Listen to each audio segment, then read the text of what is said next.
香港的新闻中，台风强度都是用几号风球来形容，而且都是用来悬挂的。你知道为什么吗？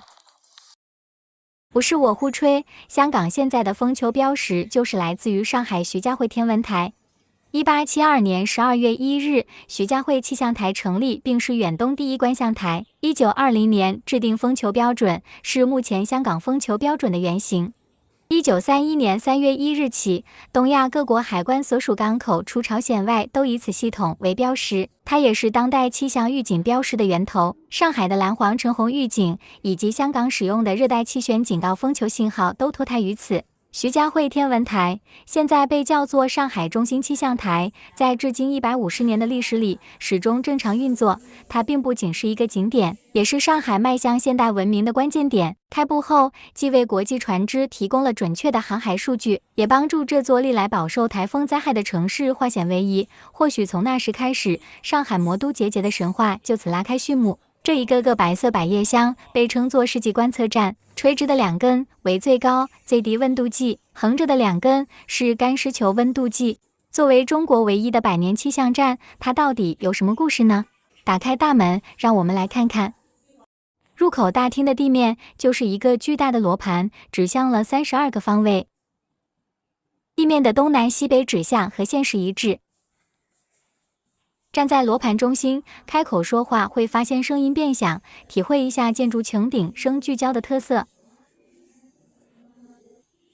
一条长长的历史轴线，横向为年份，纵向为摄氏度，展示着一个半世纪以来上海徐家汇站历年平均气温。它的旁边就是世界气象组织 WMO 授予世纪气候站证书。从1872年12月1号开始观测，一直到现在没有停过一天，即使炮火连天，它也忠实记录着上海每一天的天气。这个模型是贝克莱测风仪，按照等比复刻，是用来测量海洋气候。这幢建筑的顶部就是测风仪，根据照片复原的。由于当时地基承载问题，风塔被拆除。这张照片的拍摄地点也很有意思，原来就在主楼外部。当时上海的天气预报就是从这里发出，由专人送去报馆。这张图有没有很眼熟？风云变幻的外滩，除了万国建筑博览群，还有这样一座别样的筑物。外滩信号塔是上海仅有的2座阿塔努布式建筑之一，建于1907年，高49.8米，自重400吨的塔楼。这是 2.0 版本，第一座追溯到1884年，它与上海开埠以来的历史进程是紧密相连的。座中和顶部悬挂雁石球与暴风旗的木柱组成，是当时亚洲及太平洋地区最早的信号台之一。信号塔最初叫做郭什列信号塔，基座名牌上的 The Godslave Signal Tower 中的 Godslave 就是1803年出生于普鲁士的传教士郭什列。郭什列一生在中国宣教。说到宣教，徐家汇历史和西方基督教士们密不可分。徐家汇是徐光启这位第一个睁眼看世界的明朝大臣的家族之地。太平天国战火平息后，耶稣会传教士们购置了昂贵的天文仪器，来到了徐家汇，建立了第一个初级气象观察站，这就是徐家汇气象站的 1.0 版本。随着教会在徐家汇新建教堂、学校、慈善机构，他们便决定在此地发起江南科学计划。发起人便是上海气象观测第一人刘德耀。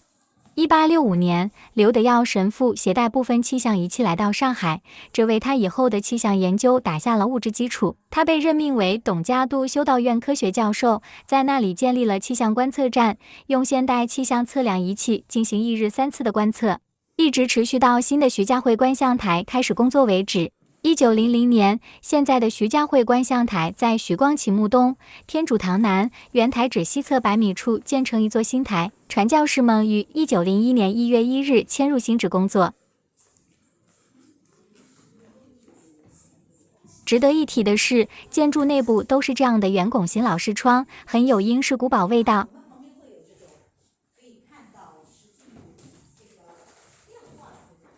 墙上挂的这些都是当年留下的原版测量仪，它们还在吗？可惜只留下了部分。1900年的气压计，精致的湿度测量仪长得像8音盒一样，镇馆之宝，1850年的垂直气压计，世界仅从5台。折叠水温计里面的丝是头发丝还是金色的？是当时神父们的。为什么是徐家汇？这是一个简单而又复杂的问题。这扇门出去的对面，原来是有神父们一手搭建的学校、教堂、福利院等设施，配合江南科学计划，这里一片异国风光。神父们履行耶稣会的教义，把这片土地当成自己的祖国在建设，耗尽财力、人力、物力，扶植各种本土人才。有些人说气象台是商业服务机构，因为大量航运公司需要气象数据，这话的确不假。但是你知道神父们当初来到的徐家汇是什么样吗？1870几年的一个平凡的下午，这就是神父们画下的徐家汇，一片农田，鸟不拉屎。虽然我们所在的这栋天文台是1900年设立的第3代，看上去条件优越，鸟语花香，可神父们当初来的时候只有几间平房，而且上海的地质疏松，都是泥沙，重型器械根本无法摆放，随时可能房屋倾倒。这一切自建费用都是教堂自己筹款。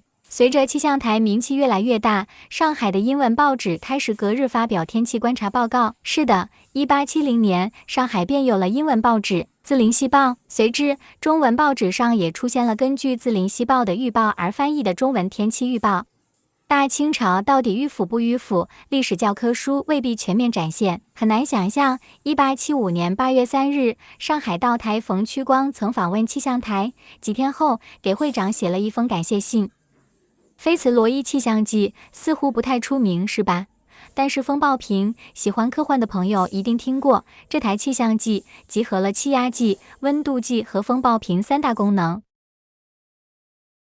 菲茨罗伊是英国海军出身，达尔文的好友，对，就是那个进化论之父的达尔文，他是英国气象办公室创始人，他还是天气预报之父。在这里还有张绝对 C 位的宝贝，他叫台风眼。它是由天文站首位站长神父能恩斯绘制的1879年台风的路径图。能恩斯凭想象绘制了台风眼及台风螺旋形图像，是远东气象上第一张台风图，与现在卫星图完全一致。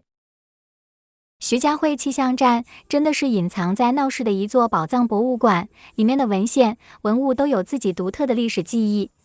徐家汇天文台很多文献是法文书写，这里牵涉到的历史事件不仅仅是上海开埠后英法两国在上海的地界之争，还牵涉到香港为什么后来采用徐汇天文台的挂风球系统。